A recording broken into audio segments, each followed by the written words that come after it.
ہوں بے احمد ہوں، احسان ہے مجھ پر قسمت کا، کہتا ہے مجھے سارا عالم پروانہ شمع ہدایت کا، دیوانہ ہوں بے احمد ہوں۔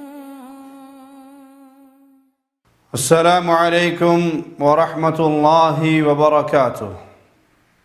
ان الحمد للہ نحمده ونصلي على رسوله الكريم۔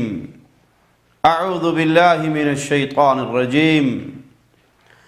یا اہل الكتاب لا تغلوا في دینکم ولا تقولوا على اللہ الا الحق انما المسیح عیسی ابن مریم رسول اللہ۔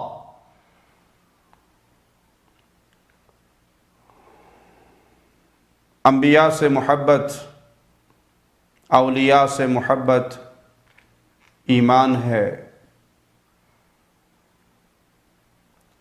لیکن انبیاء اور اولیاء کو اللہ نے جو مقام دیا ہے اس مقام پہ رکھنا اور ان کی عزت و تکریم میں ایسا غلو نہ کرنا کہ انہیں اللہ والی شان دے دی جائے یا اللہ کا شریک بنا دیا جائے، یہ مومن ہونے کے لیے بہت ضروری ہے، کیونکہ جب محبت شرعی دائرے سے باہر نکلتی ہے تو پھر انسان کو گمراہ کر دیتی ہے۔ جیسے نصارہ گمراہ ہوئے عیسیٰ علیہ السلام کی محبت میں کہ وہ اللہ کے رسول تھے، اللہ کا کلمہ تھے، اور انہوں نے عیسیٰ علیہ السلام کو اللہ کا بیٹا قرار دے دیا، نعوذ باللہ ثم نعوذ باللہ۔ تو یہ غلو ایسی بیماری ہے انسان کو ہلاک کر دینے والی، جس سے اسلام نے منع کیا ہے۔ اے اہل کتاب، اپنے دین میں حد سے نہ گزرو اور اللہ کی طرف وہ بات نہ کہو جو ناحق ہے۔ عیسیٰ مسیح، عیسیٰ بن مریم، تو وہ اللہ کے رسول اور اس کا کلمہ ہے۔ غلو کا راستہ محبت کے راستے سے ہو کر آتا ہے۔ جب انسان شرعی دائرے سے باہر نکلتا ہے، محبت کے ضابطوں کو توڑتا ہے، پھر وہ جن سے پیار کرتا ہے ان کو وہ مقام دینا شروع کر دیتا ہے جو شریعت نے ان کو نہیں دیا، اور ان کو اس مقام پہ بٹھانا شروع کر دیتا ہے جو شرعاً حرام ہے۔ یہی حال آج قبر پرستوں کا، پیر پرستوں کا، امام پرستوں کا ہے کہ اپنے پیروں کو، اپنے فقیروں کو، اپنے ولیوں کو، اپنے بزرگوں کو وہ عزت دینے کی کوشش کرتے ہیں جو ان کی نہیں ہے۔ ان کو پیارے نبی کریم صلی اللہ علیہ وسلم کے ساتھ ملانے کی ناپاک جرت، پیری فقیری میں پھنسے ہوئے، پیری مریدی کا شکار ہوئے یہ جاہل پیر بھی اور ان کی جاہل عوام بھی دونوں اس جرم کا شکار ہو چکی ہے۔ سندھ کے کچھ بھائیوں نے ایک سندھی مولوی محمد حسن حسینی، اس کی تقریروں کے کچھ کلپ بھیجے، اور وہ بڑی بے باکی کا مظاہرہ کرتے ہوئے اپنے پیر حسین شاہ کمبرواروں کی شان میں غلو کرتا ہے، اور غلو کرتے ہوئے کہتا کیا ہے سندھی زبان میں، اگر مدینے وارے جی جھلک ڈسنی تھی تے کمبر وارے جی چہرے کے ڈس۔ اگر مدینے وارے جی جھلک مدینے وارے جی جھلک ڈسنی تھی تے کمبر وارے جی چہرے موں ڈس۔ اگر تم چاہتے ہو کہ نبی کریم صلی اللہ علیہ وسلم کے چہرے کا دیدار کرنا ہے، نبی کریم صلی اللہ علیہ وسلم کے چہرے کی جھلک دیکھنی ہے، تو میرے پیر کا چہرہ دیکھ لو۔ انا للہ و انا الیہ راجعون۔ اور پھر صحابہ کا نام لیتا ہے کہ اگر ابو بکر کا چہرہ دیکھنا ہے، عمر کا دیکھنا ہے، عثمان کا دیکھنا ہے، علی کا دیکھنا ہے، حسن و حسین کا دیکھنا ہے رضوان اللہ علیہم اجمعین، تو میرے پیر کمبروارے کے چہرے کو دیکھ لو۔ اگر صدیق اکبر جی جھلک